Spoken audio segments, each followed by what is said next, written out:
I say, how y'all doing? Hey, how y'all doing today? I am your favorite rapper's favorite rapper, the best Hey, film writer and director, St. Louis Facts, that's award-winning published author, activist, journalist, actor, Lacey G. Souldier Turner. And today, I got some special guests with me. I usually have one, but I got two with me today. And together, you already know, man, they're multi-genre producers, recording artists, multi-instrumentalists. They was one of them was a songwriter for the Black Eyed Peas. Man, we got Rossell and Davy hey, Brown from Zupanova, as they go by the. hey, Hey, thank you for having us, yeah, thanks for man. having us. Hey Good man, to be here. hey man, welcome to the platform. I appreciate y'all. I really love y'all music. I was Thank you. tapped in when Jeff had put me on y'all, and yeah, I just love y'all style. I was just telling your partner y'all a breath of fresh air. Um, Yeah, thank you. so my first question of both of y'all: how was y'all upbringing coming up? Man, I'll let you start, Davey. Well, for me personally, I kind of grew up in like a music house. So my dad was a multi-instrumentalist. My brother is a multi-instrumentalist, older brother. Um, so for me, it was just life. Like that's just what it was, and it was basically like the local jam house. So if my dad wasn't bringing over musicians, then my brother was, and yeah. So one day we'd be playing jazz. It might be funk, might be reggae, rock, could be R&B, could be some Latin stuff. Just yeah, it was just a little bit of everything. So that's kind of just you know, uh, it wasn't even like a hobby. It wasn't something that I was like necessarily into on my own. It was just that was just life for me. So it's kind of all I known. Okay, what about you, Rossell? Yeah, I mean, I think the generation itself was just growing up in the generation itself was unique because it was just such a musical uh, generation that I grew up in. Everything from Michael Jackson to Steely Dan to Hall and Oates to NWA to even out there, Saint Lunatics and Nelly. And so Yeah. the music, just within 20 years, we were exposed to so much, and I loved it all. My family listened to Earth, Wind, and Fire, and just Marvin Gaye and George Benson and stuff like that. And so a lot of that was in the home, and just growing up, being in LA, we had all these teenager clubs and stuff like that. And so it was crazy because hitting up these clubs, I was running in, we were dancers, we were freestyling and stuff like that. And we would run into all these crews. And we were running to a crew out in LA because of the teenage clubs that we were going to, that Will I Am and them were all in. And at the time, he was called Will One X. And he had a group called App Band Clan. And basically, they were like trying to like take on everybody, battle and freestyle, rap and everything. And we were coming from like West Covina. So it's funny because back then they used to wear all these thrifty clothes. It was like Will I Am and Apple the App and Mook, and they had their crew and stuff like that. And so they'd be looking at us, and we would be wearing like what do you call the what is it, cross colors and stuff like Yeah. that. So they'd be like laughing at us, like, man, look at these guys in the cross colors. And we'd be looking at them, man, looking sad in thrifty clothes. And so, but we would always run into each other so much, and they're like, we ended up like earning respect for each other. And so he was like, you guys should come over to the studio and vibe out with us. And we got a chance to just go over there and hang out with those guys and just see them building at that time. Basically, it was their crew was at Band Clan. And so there was a club we used to all go to called Ballistics. And basically at that club, he ended up having a rap battle and won a record deal with Ruthless Records with Wow. Eazy-E. And so we were there to witness all of that and just see them go through all that. And then when Eazy died, they lost their deal. And so they had to drop that whole name. They created Black Eyed Peas. And next thing you know, they were getting an opportunity to get signed to A&R Records at the time, which was under Interscope. So just kind of being in that environment of Los Angeles is very musical and everything like that. And you know, it's just what I knew I wanted to do, because I was just around it so much and just trying to figure out what you want to do with your life and where you're going to go in your life. And music being one of the hardest choices, I knew it still was something I wanted to do. Okay. David Brown, let me ask you, you know, you're a multi, you know, producer and everything. What is your thought process when you create beats and all that type of stuff? Do you try to separate yourself? Are you influenced by the other top producers? What is your thought process? You know, to be honest, like I wish I could be influenced by the top producers, but like a lot of times I don't even really like listen to music because I'm so busy like doing my own stuff. And so like really the only chance I get to hear other music is like if I'm at the grocery store or like a bar or a club, you know, whatever, TV, media, things like that. But in general, my process doesn't really have like a straightforward approach, because I mean, one day it might be, oh, this is a cool bass riff. Let me make something happen with that and start building around that. Or it could be a guitar riff, it could be a piano riff, it could be even like a drum beat that I have in my head. It could just be a tempo and I have maybe like a little melody thing going on. I'm like, okay, well, let me just put a drum beat together that's to that tempo, that kind of vibes I'm going for, and then start building around that, figure out what key I want to put it in, and then kind of do all that stuff. So yeah, there's not really like necessarily one approach. Sometimes it's just clicking the mouse. And so, you know, when you're in the DAW, just kind of clicking bubbles and just doing it like composer style, where I'm just like going through synth sounds or going through certain sounds, or designing sounds, come across something that I like, and then it just gives me an idea of a melody or a riff or a lead line or whatever it is. Yeah, so there's not really necessarily one approach. I wish there was. It'd probably be a lot easier. That's the one thing that's so unique about Davey, because I would say he doesn't even do beats. He just creates music. Because I never heard him do a track or a song or anything that has a sample in it. He's always playing the instruments himself. He's always creating the samples, you know, and kind of doing it. That's just what Davey's style and vibe is like. So he's creating it from the ground up. And I came from that era with everybody doing beats on the MPC. Yeah, exactly. Yeah. And stuff like that. And it comes to David, you see him back there. He got the guitars and everything. Yes, I like that. That's why why he's very much an instrumentalist, where he creates songs, whether it's through guitars or through rhythm or bass lines or anything. And that's one thing that's very influential working with him, because you're not doing the typical things. You're stepping out of the box and really challenge yourself creatively to write to music. And that's what I love too. One of my favorite eras is, you know, even though I'm not from the era, Motown. I love how the live instruments, when you go back and listen to, like, even Papa Was a Rolling Stone, the first 2 minutes is nothing but the instruments, and I love it. You know what I'm saying? Like back in those days, like, how did they come up with that stuff? And that's how it was. Somebody had the bass line, somebody had that riff, or somebody had that hook that you had to add to it. And so I like that creative process when it comes to music, you know. Me too. So let me ask you this, Russell. How was it being a songwriter for the Black Eyed Peas? Man, you know, it's not like what you think about it, because those are like your homies. And then when you're seeing your homies all of a sudden start to blow up and travel the world, and you're going from sitting in crates in the studio writing songs to now you're seeing them sell out stadiums. I think that's when it really hit, is when you're seeing them go out to state. You're seeing your boys go out to do stadiums. One of the things that I think it was just like, it really hit home, because they were doing the Smoke Out tour, and this was like, they were underground, and this was their one big shot to get on a big tour with big acts. They had Public Enemy, they had Busta Rhymes, they had what's we call Cypress Hill on that.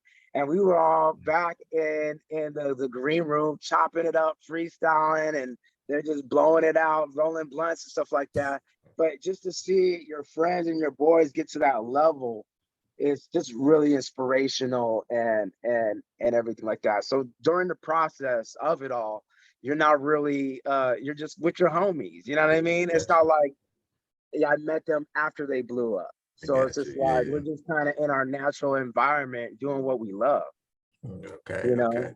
So you was on tour with them also? Yeah, we got to Okay. do So tours and stuff like that. The one thing I will say about what it was like working with them is that we were very much push ourselves to be creative and outdo each other. Like who could come up with the best verse, who could oh come up. yeah. So I like that kind of competition with your own Yes. band to really see who could come up with something that was good enough to be on the record or just inspire Oh, everybody. I, That's the good thing I think I took from that. if I say, I always tell my homies, I be like, if you put me on your record, I'm telling you, I'm gonna if you don't Right, want to put me on your record, I'm gonna right, come to yeah, yeah, we always competitive too.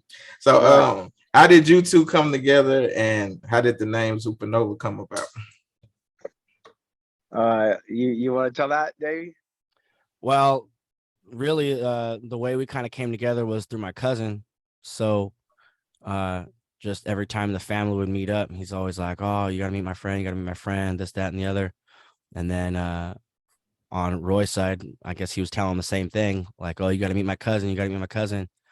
You guys both do music, blah blah blah." And it was just one of those things where he would say it, and then it was kind of in one ear out the other. It's like, all right, like, there's this guy you talk about who, For some time. this mystery friend that Yeah, you always say you're gonna introduce, but like, where's he at? And and but yeah, so eventually we met up for a studio session. I think it was like North Hollywood or something.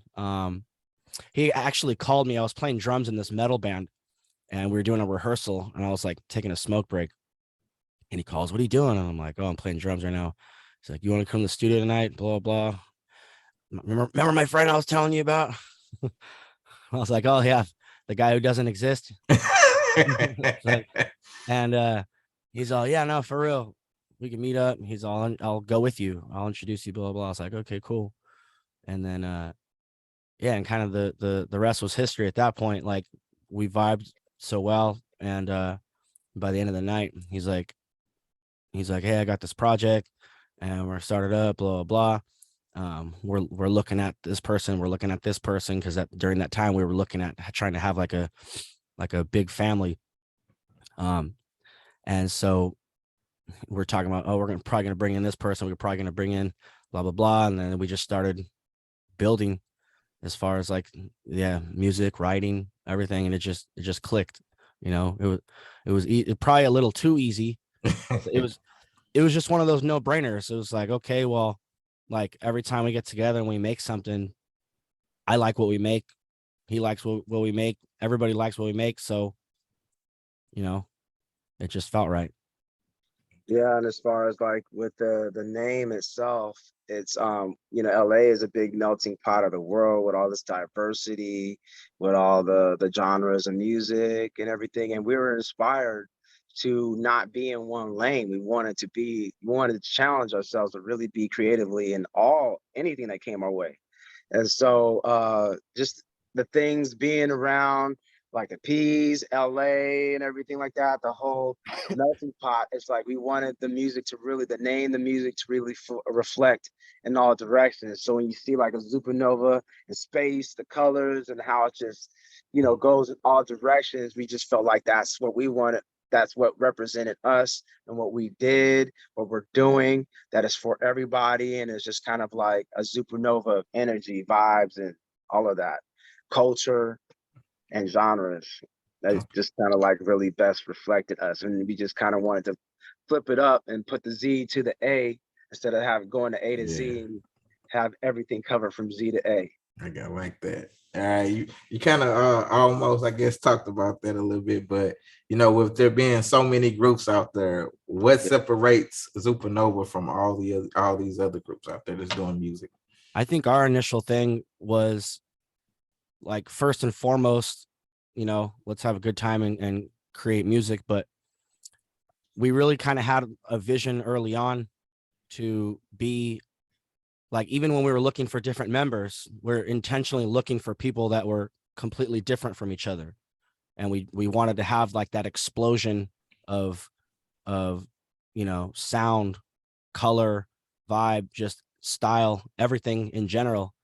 And so that's where like Zupanova from instead of from A to Z, from Z to A, that's kind of where that came about. And then from there, that was goal number one, was just to have diversity and to be able to like showcase or show the world that you can come together and be from completely different backgrounds and have different styles and different whatever, and make that work. And so it was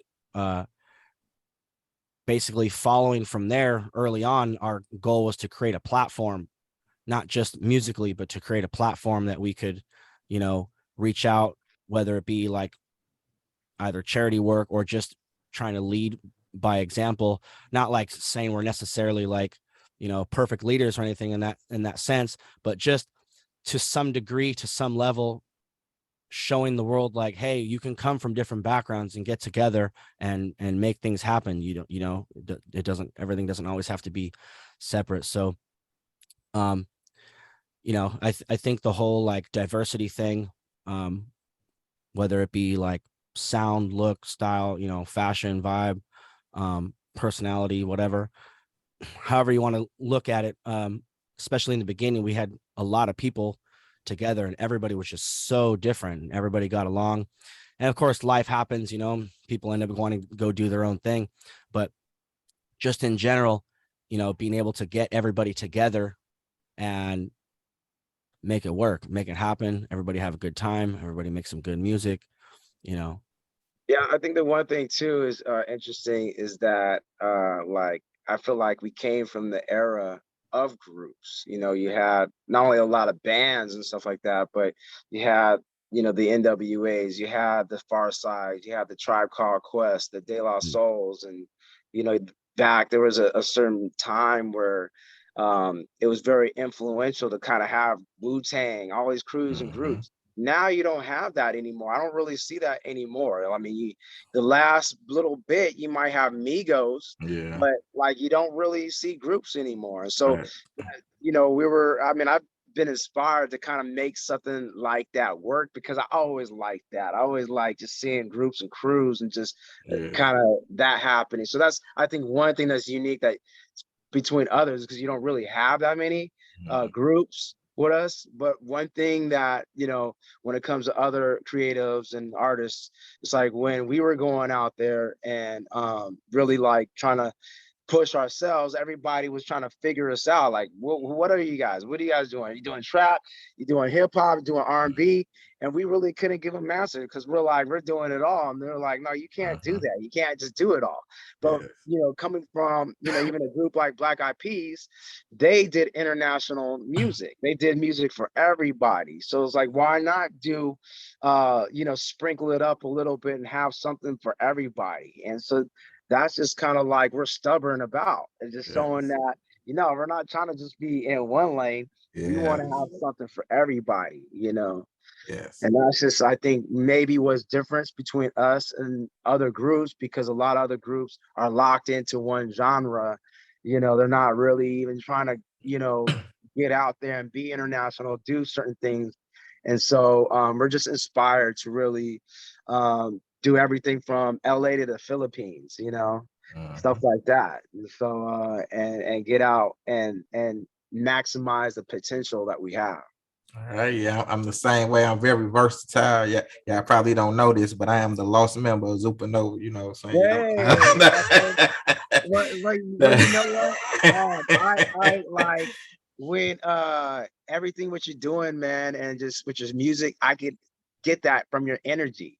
And that's, to me, honestly, with St. Louis, with Nelly and St. Lunatics and all of them, that's pretty much like the energy and the vibe they are, because they've been able to bring St. Louis to around the world with that. You know what I mean? Not only just a household name here in the US, but they took it around the world. And that's what it's about, because it's like we have that potential to be influential around the world, Definitely. not just on our blocks, but around the world. But yeah, and speaking of that, you know what I'm saying, your song "Don't Think," I really love it, man. It's I know it's taking the world by storm. I see y'all had the St. Louis jersey on too, you know, represent the Lou up in there, represent the Lou. I was like, all right.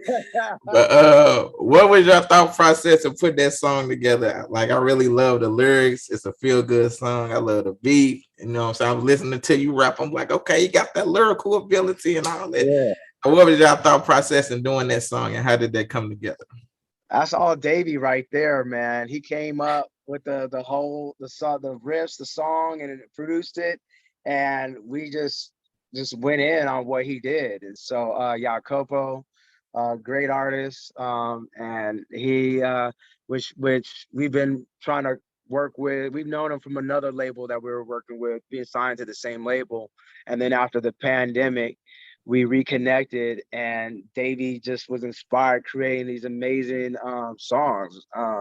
And he got us all together, and we just vibed out, and Don't Think started to form out, you know. So it really is a little bit personal with stuff that we were going through as well, and at the time with relationships as well.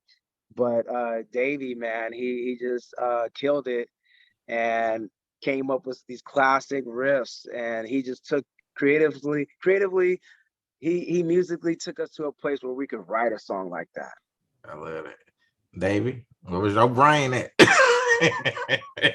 I mean, like initially I had like when I had them come over, I had a session open that I had been just some other music that I was just vibing with earlier. And I just assumed, oh, you know, we could probably see what's up with this and see how everybody vibes and collabs over this. And then I don't know what happened. We just ended up like picking up guitar and just like jamming and playing or whatever. And then like I'm doing a little melody, Roy's doing a little melody, a coupo's doing a melody, someone's saying a word, this person's saying that, people are sharing stories and being like, what'd you say? Oh, okay, hey, maybe we should say this, and then boom, it just kind of just started boiling and then became a song. I feel like one of the things I'm good at is creating hooks. And I remember Jacopo, he was just freestyling. He was just going off, and then he was just going off saying something like, "Don't think." And I was like, wait, hold up. That's it right there. That's the hook right there. Go back. It should go, don't think. Sometimes you just got to keep that creative ear open, because you might hear it from somebody, or you might hear, and they don't even know it. They don't even know they just came up with a hook or something. Well, I think what it was is Jacopo was telling Russell a story, like in between the vibe, he was just telling him a story, and then he was like said something about and then blah blah blah blah blah, don't think, and it wasn't even like a melody, it wasn't even it was just words, like they were just having a conversation, and then Roy said, that should be the hook right there. And then and then I just started building all around that. So it was the best part about it, and my most favorite part about making songs like that are when it's not forced. It's just something that just happened, you know. It wasn't a guitar riff that I knew I was going to play that day. It wasn't a guitar riff I knew I was going to play 30 seconds before I played it. It's just something I played on the spot, and you know, that conversation that Copo and Russell had, same thing, you know. Nothing was really planned out. Nobody, I mean, we all write, we all have lyrics, but we didn't walk in there with like, okay, I got these lyrics and I'm ready to go, and you know, whatever. It's just, we just showed up and said, what's gonna happen? I don't know. Let's find out. Man, y'all remind me of me so much, but I love y'all, this synergy, you know what I'm saying? And that's how I did when I got the beat rescue from the producer. Like, I had that beat for like probably like 3 months before I even touched it, and then one day I was just cleaning up, a guy was like, right to it, and I was like, I'm gonna wait. Then I was like, no, right now. So I just, and everything just flew out, you know what I'm saying? So who's that singing on the hook?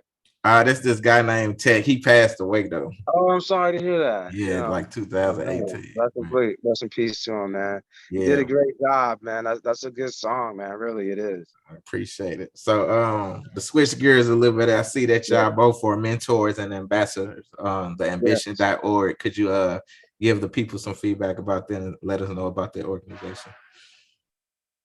Man, Ambition is a program we've been a part of some time with Nancy Gale, working with disadvantaged youth here in Los Angeles, in Lawndale. And so we've done a lot of good things, fortunate things, creating theme music with them, mentoring for the kids out there, and creating virtual concerts during the pandemic and stuff like that. And so it's just an honor to be a part of that program. And we're creating 3 different campaigns coming up in the future that will be releasing more songs and material, and doing a tour along with Ambition, doing kind of like a college educational tour here in the US. So we'll be out there in St. Louis, joining you and the squad out there, Hey, and bringing that super love out That's there. right, STL. I'm gonna have to invite the lunatics. You know, I'm cool with Saint Lunatics too, to my boys. So. Yeah, there you yeah. go. So, and that's what we aspire to do and look forward to do, and doing something positive for these kids, man. And it's like they got to know, yeah, as you know, that there's many ways to skin a cat, and you could be influential, be positive, and all of that, and still be sexy and thugged out at the same Yes, time. You know what I facts. mean? So Yeah, it's like we just gotta show them how us kings mhm. and queens really That's roll out. right. How we gonna do this? And That's one of so the that's one of the things I strive for, to let people know. They were like, I love your music. And I say, I'm being myself. You can still be that, yourself and make right, great music. You don't have to imitate or act like other people. So Right. yeah. And so that's go one ahead. thing like Davey will remind me of, is like, this is for everybody. It doesn't matter white, black, Mhm. Democrat, conservative, whatever. What we're doing is Zupa, and this is Yes. for everybody. We're really trying to spread the Zupa love for everybody. There you go, David Yeah. Brown. There you go. Stay on the date. So with the pitfalls, like you said, a lot of groups, they be breaking up, you know what I'm saying? What is the secret for Zupanova, and how do y'all make sure that y'all don't break up? Well, it's a brotherhood. It's not really even just music. It's like I was saying before, from the get-go, it was something that we literally planned from the beginning, to say we want to be we want to make music, but we're not going to be just music. We're going to use that music to create a platform, to be able to have a wider voice and try to, create some positive influence. And, it's not to say that, I mean, we're human. We have different sides. Sometimes I'm angry. Sometimes I'm sad. Sometimes I'm super happy. Sometimes I'm excited. Right. So from that full spectrum, we're going to write within that full spectrum. You're probably going to hear that full spectrum, but at the same time, um, we would like to come off as like, hey, we're real people. Like, we have emotions. Sometimes we're not always happy. Sometimes we're not always this, always that. Sometimes it's good. Sometimes it's bad. Sometimes it's in between. And so all we can do is then use this to our advantage, to be able to create a platform so that we can link up with organizations like Ambition. And not only that, plan our own charity as well, and things like that, focused towards disadvantaged youth, like Rossell was saying. And so, from the get-go, it was about something bigger than us. It wasn't about, hey, we're going to create this music and it's going to sound dope, or hey, we're going to create this music and we're going to be on stage under the lights. Like, it wasn't about us. It was, we're going to create this music so that we can, like, do something bigger than just us. And so, it's kind of like it's bigger than me. It's bigger I than, I think Davey has helped me a lot along the way, because it's like it's not like it's been perfect. It's like we've had some fallen soldiers that were a part of this, that life hit them and they couldn't continue along with us. And Davey was like, well, we just need to keep pushing forward and we just need to keep going and all of that. And so, you know, sometimes they say you're just as good as the 5 people around you. Sometimes all you need is one, you know, and Davey was that one. And he was the one that was like, you know, no matter what, we're going to push forward and reinvent ourselves. And so even though we have some fallen soldiers and we were used to having even a bigger group, and it just kind of turned out to be me and Davey, we realized that, like you said, doing something bigger than ourselves, that Zupanova is going to be about collaboration. So when it comes to music, we're going to be collaborating with people in the music industry. When it comes to fashion, we're going to be collaborating with people in the fashion industry. When it comes to the events, collaborating with event producers and different things like that, and building our world through collaborations. And that's just that, those collaborations are a way to also reinvent yourself and to keep things sustaining and keep it going. All right. Well, y'all sure y'all ain't my brothers up in this. Man, I love that, man. I'm just loving to hear y'all talk. Y'all just remind me of me so much, man. I just love it. I'm like, it's other people who think like me. You know what I'm saying? Like it's like you said, it's bigger than you. Like I never do anything expecting, you know, like I'm finna, oh, this is gonna blow me up, and then I just put the music out to the people because I love it. You know, man. I respect that a whole lot. Congratulations with everything you're doing, your new book and everything like that. I heard you're doing even some things with anti-bullying. Oh yeah, man. Oh yeah, I write and direct movies. I done won a lot of awards at film festival. You know, we gonna do a film together one day. I already know it, man. That's right. We actually have a song called "Keep Talking" that is kind of like an anti-bullying song. We got to get out to you so you can check it out. All right, cool. Okay, so with y'all being in this industry on your journey, what has been your greatest challenge, you would say? I think for me, my greatest challenge is myself. That's really all it is. You know, it's from anything from just the goals that I have to even just like maintaining, like if I'm trying to play, let's say if I'm trying to keep up on like, let's say 5 instruments, you know, how are you supposed to maintain, like, think of it like an Olympian, like how are you supposed to maintain at an Olympic level unless you're not training like an Olympian? But how are you supposed to train like an Olympian and also produce and also wear a bunch of other hats, and you're producing for other people, you're writing for other people, you're mixing for other people, you're mastering for other people, you're learning software, you're relearning updated software from stuff in the past just to keep up on the production side. You know, whether it's like interviews, red carpet events, you know, social events, you know, movie premieres, you know, whatever it is, it's just really hard to even just to maintain, at least for me, to be able to be like, man, I used to play anywhere from like 8, 12 up to like 16 hours a day, even just on one instrument. And then my problem would be like, man, I've been putting in so much time on this instrument that this other one might be falling off. I might be losing stamina. I might be losing top speed. I might be, you know, and so that's always been my biggest challenge, has really been myself and time.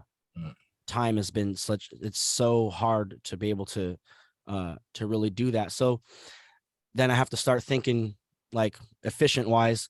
I'm like, okay, well, my feet are going to practice like some kick patterns. And then I'm going to be playing guitar, you know, with this hand or whatever. And then I'm going to be like reading something to be catching up, like reading a manual for some software or whatever it is. Like I'm trying to read something to learn that. I'm trying to practice guitar, and then my feet are doing like a pattern for drumming. It's just trying to like multitask, and it's not always perfect. It's not always as effective as you want it to be. And yeah, so I think for me, my biggest challenge is literally myself. Okay. What about you, Rusty? Definitely, obviously, yeah, ourselves are our biggest challenge and stuff like that. I think one of the challenge is cracking the code of how do you take your creativity and getting it exposure. How do you take your creativity from the studio to the next level? And when you're doing it yourself, you know, you have limited resources. And Mm-hmm. so the thing that I feel like has worked with me and Davey is because we're both effective to being creative and productive in the studio. And then on the outside, once we have to make sure the work we're doing in the studio can transcend to the next level. It's like, it's just one thing to get it out there and distribute it through just DistroKid or TuneCore or anything. But you know, you got to have all the marketing and promo and a plan in place. So it's like, you know, we work good as a team, not only in the studio, but being out in the field, networking. Got to get out there and meet contacts and different people that you could build a team, you know, in a sense, because you somewhat need that team Definitely. when you're doing it yourself, you Mm-hmm. know. And so you get out there and get the shows, get the gigs, get the tours, or get different opportunities you may not get if you're not with a, you know, record label Exactly. or Facts. sign and stuff like that. And so me and Davey, it's just like it's just interesting how things have kind of developed for us, because we just found a different angle and a different way to go. It's like we were doing some of the regular Hollywood club stuff, but we realized we kind of had to bring in a different network Exactly. of people and being aware of what we're doing. And so we started to go to like the City of Commerce, the meetings for the City of Commerce, and meeting people in there. And because you know, it's just like, you wouldn't think to do that. You're like, oh, I need to go to hip hop club. No, why don't you go to Exactly. a gathering of the City of Commerce, either the Commerce over there, and you would never know who you were running to. And next thing you know, they're inviting you out to perform at their events. And you got all the money people, you got all the event people, you got even just different people from different industries that are there that you wouldn't even think to go to. And so it's like, you know, now we're actually planning an actual festival with the commerce of Orange County, because of us getting out there and meeting with them being aware of what we're doing and being fans of what we're doing. And now, like, they're like, hey, let's do something special, you know, and just things like that. Swear to Yeah, I God, think I swear y'all in my head is scary. What I you was think we've saying, always David? tried to think outside of the box. And sometimes we're just forced to think outside of the box. Like, Course, yeah. I remember even like during COVID, once everything shut down, I mean, all our touring schedule just got wiped out like instantaneously. And so we have to think like, all right, we're not touring this year. Like, what are we gonna do? You know, and then just ended up coming up with, okay, well, like maybe we should try doing this, maybe we should try doing that. And one of the things that we were going to try that we had probably never would have tried had it not been for the situation that we were, you know, basically forced to be in, was doing radio campaigns. And you know, and Roy was talking about it, saying like, we should try this, we should try that. Like, okay, let's roll the dice. And it's you know, it's no guarantee. It's more like, hey, we can get your foot in the door and like let a couple DJs hear it. Doesn't mean they're going to play it. Doesn't mean whatever, but they'll hear it and then go from there. And the next thing you know, a bunch of them heard it. They wanted to play it. And then we're like, okay, that's cool. They played it a couple times, and then they played it a couple more, and then they played it a couple more. And then this station picked it up, and that station picked it up. Next thing you know, it was top 40. We're like, okay, like this is working. And then we rolled the dice and it happened. And then we came out. That was with Pop Pop, featuring Ari Brazil. Shout out to Ari. And then we're like, okay, well, we did it once. Why can't we do it again? And we rolled the dice, and then back to back, we did it again with Zupa. So, you know, it's kind of like a blessing in disguise, where we never saw it coming. We never knew, and we never would have done that had it not been for COVID. And so certain situations like that, where we're just sometimes where we're forced to think out of the box, and then sometimes where we're not necessarily forced to think out of the box. Where like Rossell on the business side, where, you know, I was focused on some of the music, and he was focused on a lot of the business, and he was linking up with some people, and then was like, hey, we should do some of the commerce stuff, because everybody, like he was saying before, was like, where's the hottest club? Who's the hottest DJ I need to give my track to? And it's like that kind of thing. Everybody thinks it's all about that, where like, we're trying to come at it like we're like, well, how about we link up with local businesses?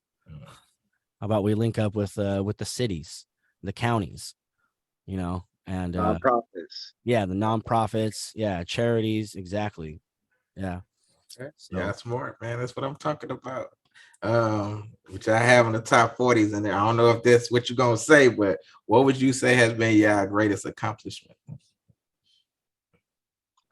ooh. Yeah, I mean, I think one of the greatest accomplishments is going international in a sense, and getting out to Asia and just different things like that, because we're so much in a bubble here, and you don't realize that the world likes our music, likes R&B music, hip hop, and nobody's traveling and going out and doing different things. And so when we were able to get out and travel, I think that was just life changing for us to be able to see the world and know that our music had that kind of potential, because it kind of changed our perspective and how we need to be approaching this.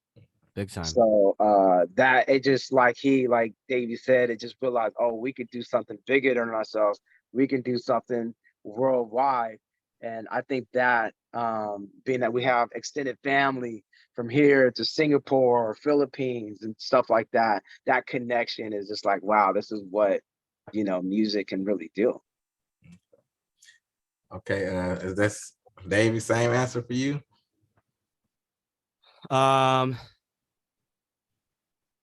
What's that, like, biggest accomplishment or most? Your biggest accomplishment. Man, as dark as it sounds, I want to say staying alive. That is a great I really want to, especially where I'm from. Staying alive, man. Just staying alive. Like, yes, definitely. Yeah, staying alive. I That's agree. Okay, that's right. I agree with you. Okay, I'm interested to hear this next answer for both of you, because y'all just remind me of me so much. Who are both of y'all top 3 greatest artists? Yeah, greatest artist. I don't know. Yeah, I don't know. I'm gonna have to go with maybe like let's see, guitar, because I'm thinking like musicians, like artists, whichever one you want. Like, whatever you I think guitar, I might have to go with like Joe Pass. Drums might be like maybe Dave Weckl, and then I don't know. See, Davey, I knew you was gonna hit me with some instrumentals for people. Well, see the thing is like, if you ask me on a Monday, it's gonna be a different answer than if you ask me on a Tuesday. Like, you know what I mean? So I don't really have like those like set in stone. It just kind of depends. But yeah, I don't know. I really don't know. Right now, I'm just gonna throw out the name Pharrell, because I just love the fact that he plays a bunch of instruments, and he's just been influential on me on a large scale, not musically, but I think motivation wise. I've seen somebody else who comes from a similar musical background, where they play instruments and they do production and they songwrite, and just seen somebody who has that same sort of thing going on, and them being so successful at it, yeah, I'm gonna go with Pharrell. All right, what's going on, Russell? What you got for me?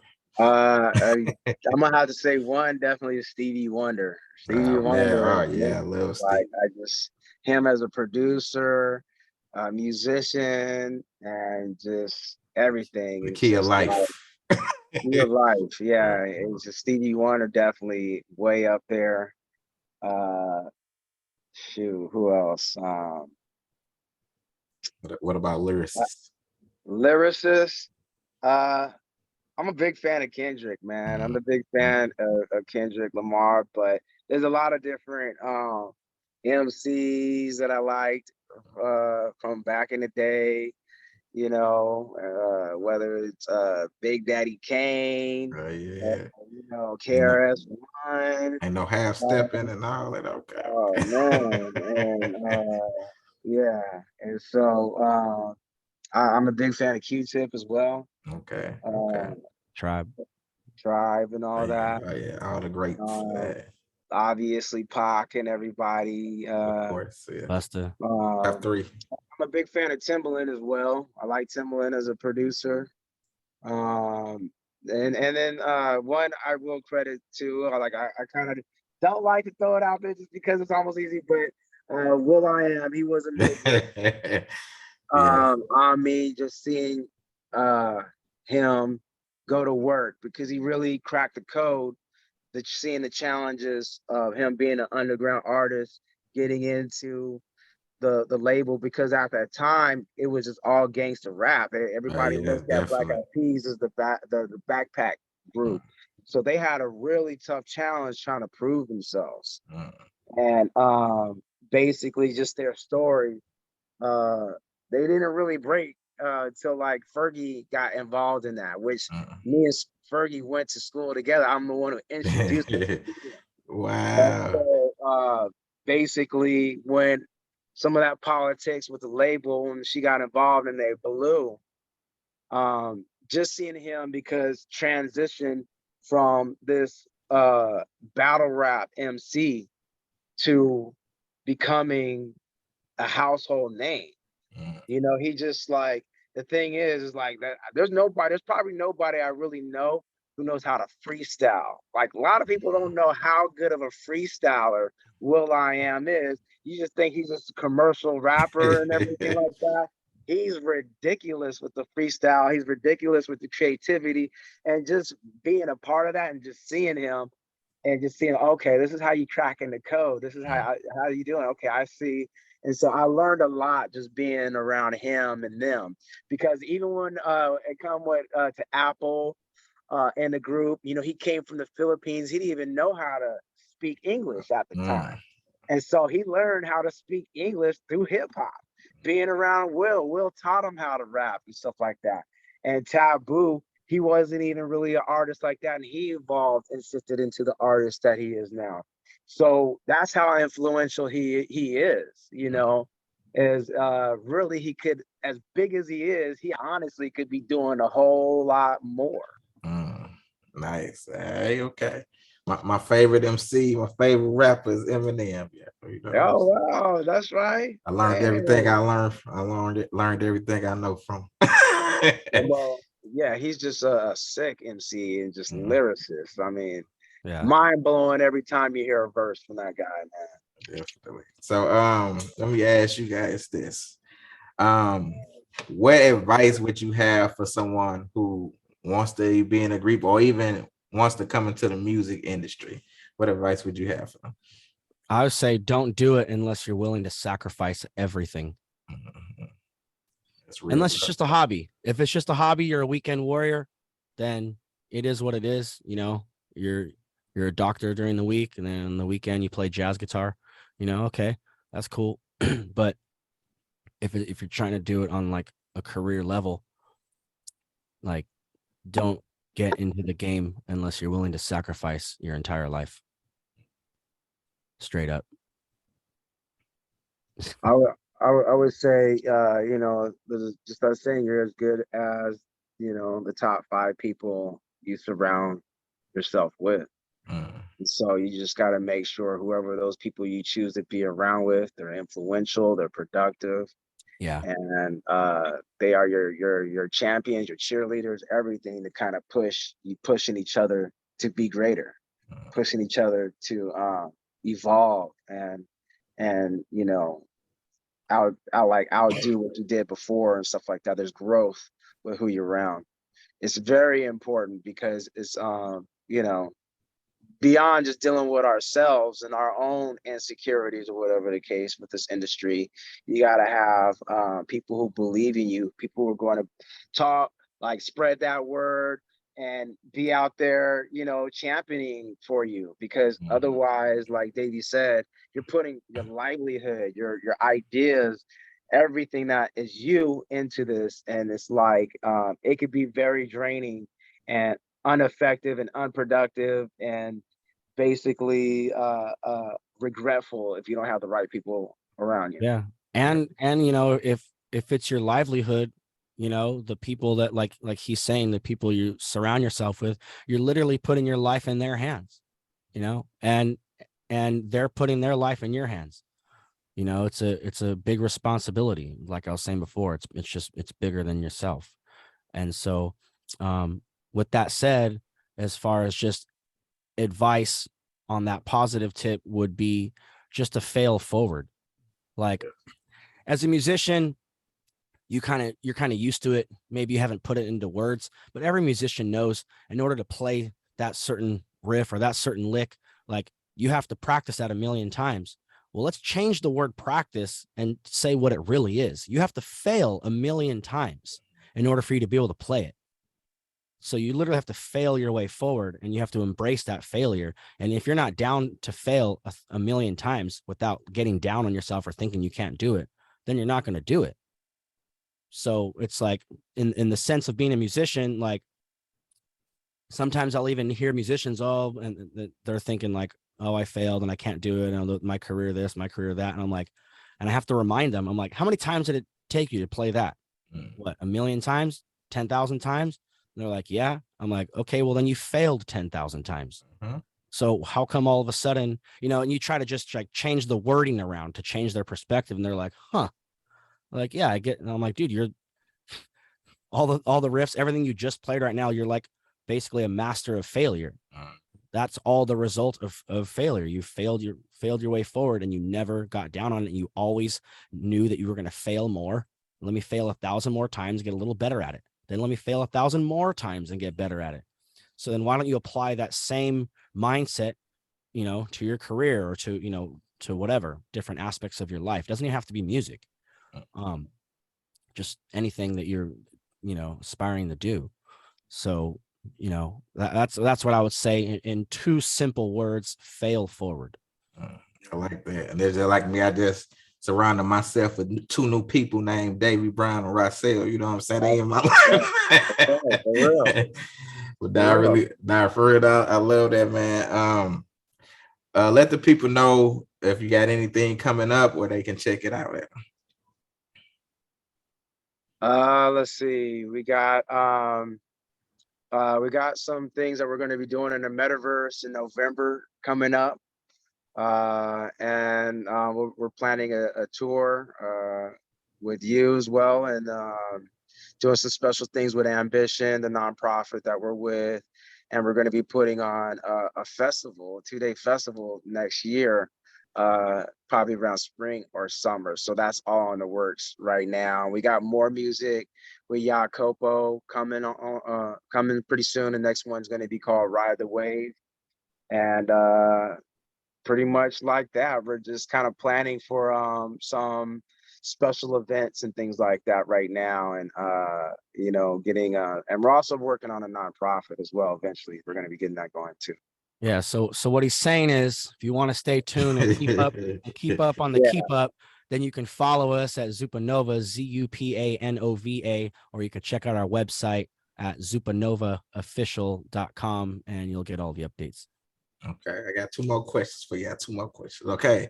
My audience, you know, they like to get it. They like to get in the, you know, the people business. So can y'all tell us a never before told story that happened to y'all on tour? Never told story. I told a lot of stories. I don't know if I've ever told this story, but just to like kind of put things into perspective a little bit when it comes to being overseas, like, you know, I'm kind of like, I have like the part of me has like that hippie vibe. Oh, anti-government, this, that. Oh, what's that new conspiracy I just heard? You know, so it's just for fun. But then, you know, you see that sort of level of corruption you grow up around. I mean, even with, you know, police, whatever it is. And so But then you go overseas and we're in this club. He knows exactly what I'm talking about. We're in this club in Hong Kong. And it's like, I want to say it's a Friday night. And next thing you know, like, I don't know how many it was, 20, 30, 40 of these dudes come up in like full SWAT gear with ARs. And they're like, blah, blah, blah, blah, blah, blah. And they're yelling like whatever. And we got like, what, 30, 40, I don't even know, 50 ARs on our face. Like, it was crazy, right? In full SWAT gear, like absolutely insane. And then, so they stop everybody, the, DJ, cuts out whatever. You could literally hear the air conditioner. That's how quiet it was, right? And they're checking everybody's IDs and blah, blah, blah. And we have our translator, whatever, was with us. And I'm like, dude, what's going on? He's like, oh, like, I'll tell you later, basically. And the craziest part about it was, like, probably no less than 15 minutes later, however long later, all of a sudden they left and the club was back on and cracking like nothing ever happened. And everybody in the club was like, oh, it's just a typical Friday, just a normal Friday. I'm like, what are you talking about? It was crazy. And they explained the whole thing of, like, I won't get too deep into the politics, but basically, like, they come in and kind of tax and they tax you. Yeah, yeah.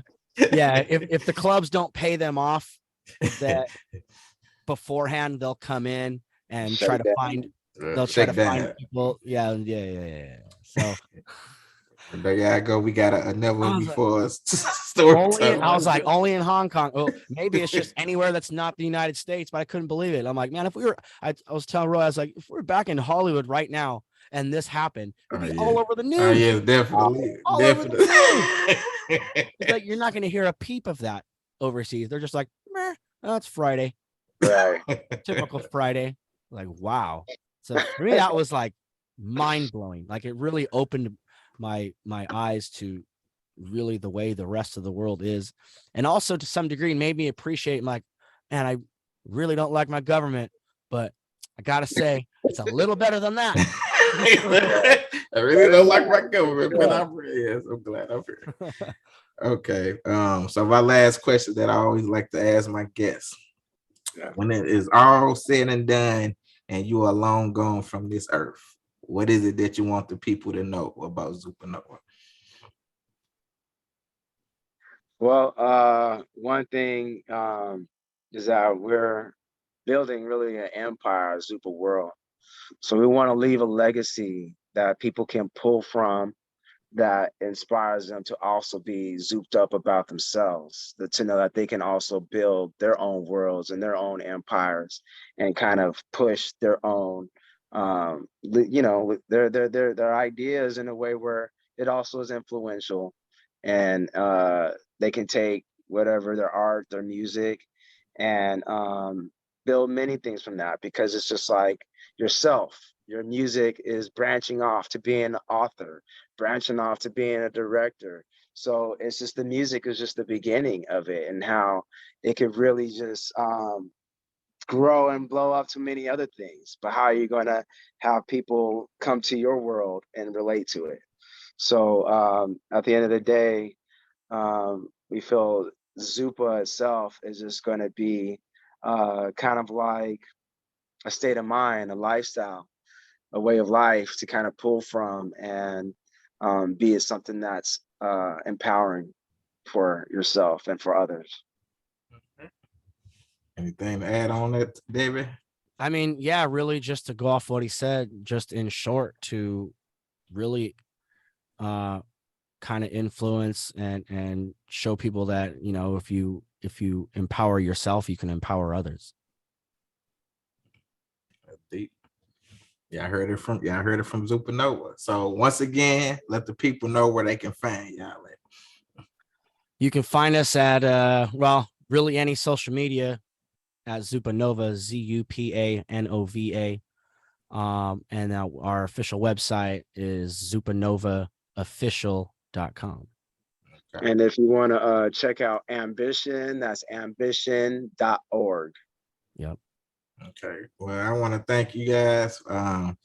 Like y'all a breath of fresh air to me. Like I said, you know, it's billions and billions of people in the world. So I'm honored that our paths was able to cross, you know what I'm saying? And Yeah, same here. I look Likewise. forward to even collaborating with y'all. Like I love y'all energy. I love y'all realness, y'all authentic. Thank I you. love y'all creative process. And I'm thankful, you know what I'm saying? I'm thankful to God for even meeting you because like I said, Thank you. Thank y'all you. remind me of me, and I just appreciate y'all. Keep doing what y'all doing, man. And I already Appreciate know it, y'all man. gonna blow up. You already know. Let me get. We Zupa fam now, so That's right. We you super know fan. we Zupa fam now, so we can't wait to get out there to St. Louis and Hey. rock with y'all and vibe and bring that Zupa love and do something great for the people, man. That's right. Let me get y'all autograph now so I can sell it on eBay. You know what I'm saying? And even with you, you know, we got to collab. We got to do All right, I something. definitely. Oh Not man, only just our oh man. music, but you know, all the for the youth and all that we can Yes. do and really expand our empires and what we're doing.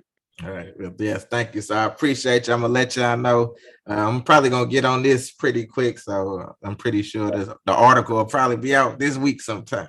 Hey, thank you. Hey, G Soldier. That's right, man. Hey, Hey. y'all know I was a professional battle rapper also. You know, I'm retired. Right. They still been trying to get me out, but I'm like, I'm done. That's right. That's right, But thank man. you, man. And I definitely keep in touch with you. I can't wait till we work together.